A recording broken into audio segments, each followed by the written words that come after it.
नमस्कार दर्शक बंधु, इंडिया और जिम्बाब्वे मध्य टी20 सीरीज चतुर्थ मैच खेल जाइए। मैच रे यशस्वी जयसवाल और शिवम को धुआंधार बैटिंग बल में धूली चाटिला जिम्बाब्वे।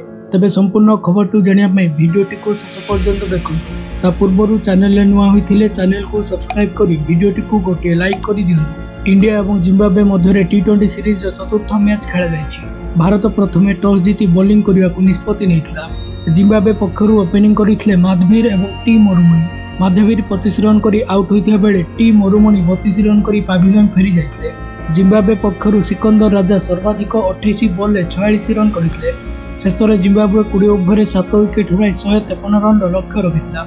भारत पक्षर खलील अहमद 2टी विकेट नहीं बेले तुषार देशपांडे, वाशिंगटन सुंदर, अभिषेक शर्मा और शिवम दुबे गोटे लेखाएं विकेट नहीं। लक्ष्य को पिछा करुवा भारत पक्षर ओपनिंग करते यशस्वी जयसवाल और शुभमन गिल। यशस्वी जयसवाल धुआंधार बैटिंग कर 53 बॉल 13 चौका और 2 छक्का सह 93 रन करता बेले शुभमन गिल धुआंधार बैटिंग कर 39 बॉल 6 चौका और 2 छक्का सह 58 रन करते।